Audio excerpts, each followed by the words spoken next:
안녕하세요. 꿈꾸는 교회 디아스포라들의 새벽 이슬방을 시작하겠습니다. 다 같이 의뢰 기도드리겠습니다. 모든 생명을 주관하시는 전능가 없신 아버지 하나님, 새날 주시고 새 삶을 허락하시고 오늘도 전능하신 아버지께 예배하며 하루를 열어갈 수 있도록 은혜 베풀어 주시오니 감사합니다. 하나님, 오늘도 영과 진리로 예배하는 은혜의 삶이 되어지기를 원합니다. 오직 주님만을 기쁘게 하는 삶이 되어지기를 원합니다. 오늘도 우리의 마음과 우리의 생각을 하나님 지켜 주시옵소서. 예수님 이름으로 기도하옵나이다. 아멘. 네, 오늘 아침 우리에게 주시는 하나님 말씀은 사도행전 15장 1절로 5절까지 제가 읽어드리겠습니다. 사도행전 15장 1절로 5절 말씀입니다. 봉독해 드리는 말씀을 통해서 오늘 아침도 세미하신 주의 음성이 여러분 모두의 귓전에 들려지기를 주님의 이름으로 축복합니다. 1절입니다. 어떤 사람들이 유대로부터 내려와서 형제들을 가르치되 너희가 모세의 법대로 할례를 받지 아니하면 능히 구원을 받지 못하리라 하니 바울 및 바나바와 그들 사이에 적지 아니한 다툼과 변론이 일어난지라. 형제들이 이 문제에 대하여 바울과 바나바와 및 그 중에 몇 사람을 예루살렘에 있는 사도와 장로들에게 보내기로 작정하니라. 그들이 교회의 전송을 받고 베니게와 사마리아로 다니며 이방인들이 주께 돌아온 일을 말하여 형제들을 다 크게 기쁘게 하더라. 예루살렘에 이르러 교회와 사도와 장로들에게 영접을 받고 하나님이 자기들과 함께 계셔 행하신 모든 일을 말하며 바리새파 중에 어떤 믿는 사람들이 일어나 말하되 이방인에게 할례를 행하고 모세의 율법을 지키라 명하는 것이 마땅하다 하니라. 아멘. 네, 방금 읽은 15장 전체에서 주고자 하는 메시지는 예루살렘 공의회가 주는 교훈이라는 주제로 이 시간 하나님의 말씀을 함께 나누려고 합니다. 여러분, 바울과 바나바가 제1차 전도 여행을 마치고 이제 안디옥 교회에 돌아와 선교 보고를 할 때 이방인들이 예수를 믿고 구원을 받았다는 말에 대하여 유대에서 내려온 어떤 자들이 주장하기를 모세의 법대로 할례를 받지 아니하면 그들에게 구원이 없다라고 하는 주장을 펼치기 시작하는 것입니다.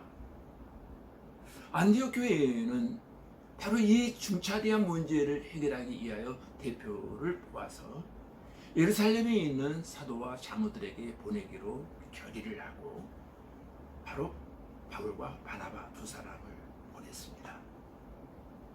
이 사건은 역사적으로 처음 공의회가 열렸지만 예루살렘에 있는 사도들과 장로들도 어떤 분명한 결론을 내리지 못하고 갑론을 하고 있는 상황이었습니다. 그때 5절 말씀에 보면 어떤 바리새파에서 개종한 사람이 일어나서 강하게 주장하기를 그들에게도 할례를 주고 모세의 율법을 지키게 해야 한다라고 주장을 하는 것이었습니다. 그때 베드로가 일어나서 자신이 하나님께 받은 구원과 믿음에 대하여 설명을 하므로 바울 편을 들게 되어집니다. 베드로는 자신이 받은 구원을 7절에서 설명을 합니다. 우리가 받은 구원은 할례에 의한 것이 아니고 말씀을 듣고 믿음으로 말미암은 것이라는 것입니다.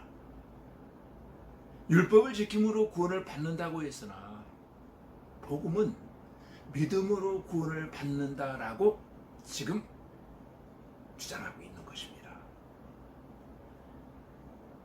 이것을 바울은 로마서 8장 5절에서 설명하기를 우리가 율법의 요구를 다 들을 수 없이 연약함으로 하나님께서는 당신의 아들 예수 그리스도를 보내셔서 십자가에 죽게 하심으로 우리가 할 수 없는 율법의 요구를 들어주셨다라는 그런 내용이 기록되어져 있습니다. 그러므로 우리가 그 예수를 믿는 것은 곧 율법을 이루는 것이요. 내가 모세의 율법을 직접 지키지는 않아도 믿음으로 구원받는다는 그런 말씀이 되어지는 것입니다. 이것이 바울의 복음이요 베드로의 구원관입니다. 또한 8절에서는 성령으로 믿게 되었다는 사실을 말씀하고 있습니다. 성령을 주어서 증언하게 하셨다고 했습니다. 8절 말씀은 우리에게 주셨던 성령을 저희에게도 주어 그들로 하여금 예수 그리스도를 믿게 하셨다는 그런 말씀입니다. 여러분, 이처럼 베드로는 자신의 구원관을 분명히 말씀하고 있습니다. 이방인에게도 우리에게 주신 성령을 주셔서 믿게 하신다는 말씀을 우리가 기억해야 할 줄로 믿습니다. 13절로 20절까지 보시면 베드로에 이어 야고보가 일어나서 이들이 믿게 된 것은 선지자의 말과 일치되는 일이라고 강변함으로 바울에게 지지를 보내고 있었습니다. 바울과 베드로도 그리고 야고보의 해명을 들은 사람들은 이제 결론을 내리기로 했습니다. 어떤 결론을 내렸을까요? 아주 은혜로운 결정을 하게 됩니다. 말씀을 따르는 결정을 내렸다는 것입니다. 20절로 21절 말씀을 제가 읽어드리겠습니다. 다만 우상의 더러운 것과 음행과 목매어 죽인 것과 피를 멀리하라고 편지하는 것이 옳으니 이는 애로부터 각성에서 모세를 전하는 자가 있어 안식일마다 해당해서 그 글을 읽었음이라 하더라. 아멘. 그 당시의 초대 교회들은 초대 교회로서의 특수 상황에서 매주에 해당해서 예배를 드릴 때 모세에 관한 율법을 읽고 가르치면서 다만 우상의 더러운 것과 음행과 매어 죽인 것과 피를 멀리하라는 일에 대해서는 지키게 하자라는 결정을 내렸습니다. 이들의 결정에는 두 가지 이유가 있습니다. 첫째는 말씀을 따르자는 일에 동의했고, 둘째는 지도자들의 의견을 따르자는 일에 모든 회원들이 한결같은 주장이었습니다. 얼마나 은혜로운 결정입니까? 우리 믿는 사람들은 언제나 결론을 말씀으로 내려야 할 것입니다. 즉, 말씀 앞에서 모두가 이유가 없어야 하고 그 말씀을 따르는 것이 은혜로운 결정인 것입니다. 그래서 결국에는 오늘 29절을 보면 우상의 제물과 피와 몸매어 죽인 것과 음행을 멀리할지니라 이에 스스로 상가하면 잘 되리라. 평안함을 원하노라 하였더라. 이제 예루살렘 교회에서의 회의는 서로가 조금씩 양보하는 가운데 아주 은혜로운 결정을 내리고 안디옥 교회에 보내는 편지를 작성했습니다. 여러분, 어떤 양보가 있었습니까? 즉 바리새파에 속한 반대자들은 할례받는 것을 양보했고, 바울과 바나바는 29절의 말씀과 같이 우상의 제물과 피와 목매어 죽인 것과 음행을 멀리할지니라 하는 정도에서 양보를 하게 되었습니다. 여러분, 서로가 양보하는 은혜로운 결정을 그들이 내렸다는 겁니다. 자기 것만 주장하고 자기만 독식하겠다고 하는 사람들 때문에 오늘날 교회는 분쟁이 생기고 오늘날 사회에는 어지럽고 살벌하게 되어지는 것입니다. 그리고 30절로 31절 말씀에 보면 또 하나의 결정을 내립니다. 그들의 작별하고 안디옥에 내려가 무리를 모은 후에 편지를 전하니 읽고 그 이루와 말을 기뻐하더라 했습니다. 즉 이들이 서로가 조금씩 양보하는 편지의 내용과 무거운 짐을 지우지 아니한다는 편지의 내용을 보고 모두가 기뻐했다는 말씀이 되겠습니다.